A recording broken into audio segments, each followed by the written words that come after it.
Hi friends, दोस्तों, मेरे साथियों, आप लोगों ने जो मुझे प्यार दिया है, जो सपोर्ट दिया है, उससे मुझे भारत के कोने कोने में नहीं, विदेश में भी मुझे एक ख्याति दिलाई है। आप लोग का प्यार, आप लोग का सपोर्ट, आप लोग का साथ जो भी मिलता रहे इस सीरीज में। जैसे कि मैं कंसल्टेंट डर्मेटोलॉजिस्ट एंड सेक्सोलॉजिस्ट हूँ, खास सेक्सोलॉजी पे कुछ मैं चर्चा करूँगा। ये एक ऐसा विषय है इसके विषय में लोग आपस में बात करने में कतराते हैं, शर्माते हैं, घबराते हैं। दोस्तों, ये कोई डरने की चीज़ नहीं है, इसको जानने की चीज़ है।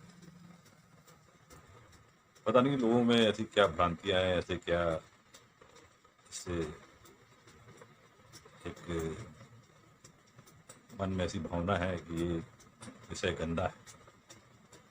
दोस्तों, सेक्स कभी भी गंदा विषय नहीं रहा। हाँ, लोगों के विचार, कुविचार ये गंदे हो सकते हैं, गलत हो सकते हैं। जो सेक्स एक जानने की चीज़ है, ये कभी गंदा न था न है। आप सोचिए, अगर ये विषय इतना गंदा होता तो क्या हम लोग इस दुनिया में आ पाते? आज हम लोगों का जन्म किस प्रकार हुआ? आज हमारे माता पिता के मिलन से, जो संभोग से हम लोग की उत्पत्ति हुई है। और आजकल तो विदेशों में भी, फॉरेन कंट्री में भी मानते हैं कि दुनिया में पहले एक आदम आया, उसके बाद एक ईव आई, आदम एंड ईव, उस दोनों ने ये दुनिया को बनाई और ये संसार रचा गढ़ा। इस पे कई फिल्में बन चुकी है, आदम एंड ईव। वैसे ही हमारे धार्मिक ग्रंथों में उल्लेख है कि ब्रह्मा जी ने सृष्टि की रचना की और उन्होंने मानव के रूप में मनु और शतरूपा, इन दो नर नारी के जोड़े को पृथ्वी पे भेजा। इन दोनों की समागम से, संभोग से, मिलन से ये दुनिया की सृष्टि हुई और आज उसी की हम रचना है। उसी संसार रचा, उसी से सृष्टि चल रही है, उत्पत्ति चल रही है। आज पशु पक्षी में भी सेक्स व्याप्त है, पेड़ पौधों में भी व्याप्त है, तभी उनकी संतति हो रही है, प्रोडक्शन बढ़ रहा है, उनका जन्म हो रहा है, विकास हो रहा है। तो दोस्तों, विचार गंदे हो सकते हैं और ये विषय गंदा नहीं है। मेरा तो मानना यह है कि इस विषय को छिपाया नहीं जाए, क्योंकि जो बच्चे छिप की जानकारी प्राप्त करते हैं, छिप के उन्हें पता चलता है, उन्हें एक अपराध बोध सा महसूस होता है, वो अपने आप को अपराधी महसूस करते हैं। तो इसलिए बेझिझक इस विषय पे चर्चा होनी चाहिए, बात होनी चाहिए, हमें अपने बच्चों को ज्ञान देना चाहिए। मेरा तो मानना ये कि ये एक ऐसा विषय है कि इससे एक स्कूलों में एक पाठ्यक्रम रखा जाए, जैसे इतिहास, भूगोल, ज्यामिति जैसे पढ़ाया जाता है, सामाजिक शास्त्र पढ़ाया जाता है, उसी प्रकार ये यौन शास्त्र पढ़ाया जाए। एक 8-9 क्लास के पास एक ऐसा सब्जेक्ट हो, विषय हो, जिसमें शिक्षा दी जाए कि सेक्स क्या है, इसका क्या नुकसान है, क्या फायदे हैं, इसकी लाभ के बारे में लोगों को पता चले, बच्चों को पता चले, ताकि वो भटकने से बचे। आज इसके अभाव में कई ऐसे रोज हमें समाचार में सुनने को मिलते हैं कि बलात्कार, ये छेड़छाड़ जैसी घटनाएं, की जानकारी के अभाव में ही ये सब पनपती है।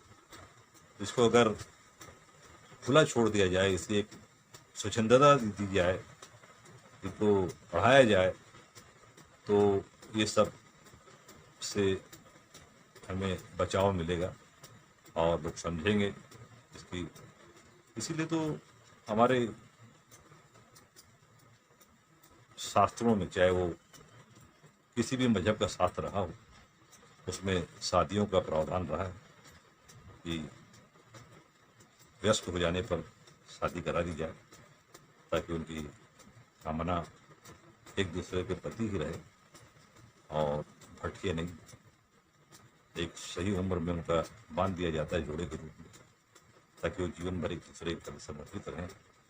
और समाज में एक व्यवस्था बनी रहे और बुराई हो नहीं, कोई विचार मन में आए नहीं। एक बहुत ही सैद्धांतिक चीज़ शुरू से चली आ रही है। दोस्तों, इस पे बहुत ज़्यादा चर्चा खुल के करने की ज़रूरत है।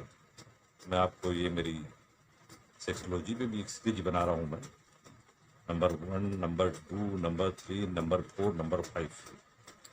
तो ये हर मेरे सीरीज में एक नई नई आपको जानकारी और इनसे उत्पन्न रोग, इनसे रोग के इलाज, इसके बारे में मैं आपको जानकारी प्रदान करूंगा मैं आपको, और इससे आप लोग को बहुत लाभ पहुंचेगा, लाभान्वित होंगे, ऐसी मेरी आशा के साथ मैं फिलहाल अभी इस वीडियो को यहीं विराम देता हूं और नेक्स्ट सीरीज में हम मिलेंगे एक नई चर्चा के साथ। दोस्तों, आप मेरे वीडियो को ऐसे ही लाइक करें, शेयर करें, सब्सक्राइब करें, और जो आपको समझ में आ रहा है तो कमेंट्स भी करें, ताकि मुझे पता चले कि आपके पास क्या पहुंच रहा है, कैसे पहुंच रहा है, और उसमें मुझे मदद मिले।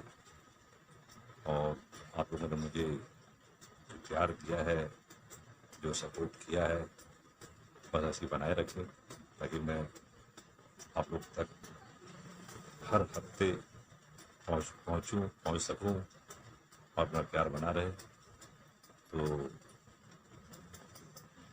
Use mask and stay safe. Thank you so much. बहुत बहुत धन्यवाद।